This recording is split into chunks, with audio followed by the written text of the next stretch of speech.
नेपाल जलस्रोतमा धनी देश हो। त्यसैले यहाँ विभिन्न खोला नाला, नदी, झरना र तालहरू रहेका छन्। भनिन्छ नेपालमा 6000 भन्दा धेरै नदी नालाहरू रहेका छन्। यहाँ हजारौंको संख्यामा तालहरू रहेका छन् भने त्यत्तिकै संख्यामा झरनाहरू पनि रहेका छन्। आजको भिडियोमा हामी नेपालको सबभन्दा लामो कर्णाली नदीको बारेमा तयार पारिएको भिडियो सामग्री प्रस्तुत गर्दैछौँ। त्यसैले यस भिडियोलाई लाइक गरी शेयर पनि गरिदिनुहोला। तपाईको एक लाइक र एक शेयरले हामीलाई थप हौसला प्रदान गर्नेछ। साथीहो, तपाईहरुलाई आजको हाम्रो प्रश्न, नेपालको सबभन्दा ठूलो ताल कुन हो? कृपया सही उत्तर कमेन्ट गर्नुहोला। आउनुहोस् सुरु गरौँ।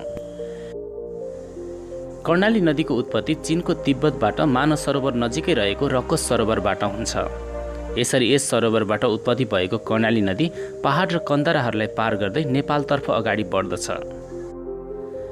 यसरी नेपालमा प्रवेश गरेपछि मुगु जिल्लामा यो करण खोला यानि कि मुगु कर्णाली नदीसँग मिसिन्छ। यसरी यो नदी बाजुरा र हुम्ला जिल्लाको सिमाना हुँदै कालीकोट जिल्लासम्म पुग्दा यसमा यसका धेरै सहायक नदीहरू मिसिन्छन् र यो विशाल स्वरूपमा अगाडि बढ्दछ।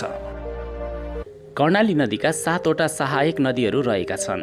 यसका सहायक नदीहरूमा हुम्ला कर्णाली, मुगु कर्णाली, ठुली बेरी, सानी बेरी, तिला, बुढी गङ्गा र सेती यसका सहायक नदीहरू हुन्। त्यस्तै गरेर यस नदीमा अन्य साना ठुला खोलाहरू पनि मिसिएका छन्। नेपालकै सबैभन्दा लामो कर्णाली नदीको नेपालभित्रको लम्बाइ चाहिँ 507 किलोमिटर रहेको छ भने यस नदीको कुल लम्बाइ चाहिँ 1080 किलोमिटर रहेको छ। कर्णाली नदी अगाडि बढ्ने क्रममा सुर्खेत र अछाम जिल्लाको सिमाना हुँदै डोटी जिल्लाको सिमानामा पुग्दछ। त्यहाँ यस नदीमा डोटीबाट आएको सेती नदी मिसिन्छ। त्यसपछि कैलाली र सुर्खेत जिल्लाको सिमानामा पुगेपछि काइके घाट नामक स्थानमा आएर यो नदीमा ठुलीभेरी नदी मिसिन्छ।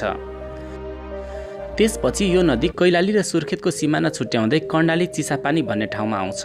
त्यहाँबाट यो नदीले आफ्नो पहाडी बाटो छोडेर तराईको मैदानतर्फ प्रवेश गर्दछ।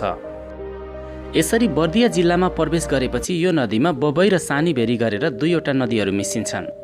त्यसपछि क्रमशः नेपाललाई छोडेर यो नदी भारततर्फ अगाडि बढ्दछ। यस नदीलाई भारतमा पुगेपछि घागरा नदीको नामले चिन्ने गरिन्छ। 7 वटा सहायक नदीहरू रहेको कर्णाली नदीको नेपालभित्रको लम्बाइ 507 किलोमिटर रहेको छ भने यस नदीको कुल लम्बाइ चाहिँ 1080 किलोमिटर रहेको छ। साथियो, आजको भिडियोमा हामीले नेपालकै सबभन्दा लामो कर्णाली नदीको बारेमा तयार पारिएको भिडियो सामग्री प्रस्तुत गर्यौं।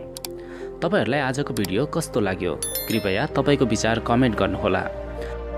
आगामी भिडियोहरूमा पनि फेरि तपाईहरु समक्ष हाम्रो भेट हुने नै छ।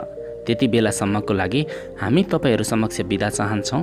हस्त नमस्ते।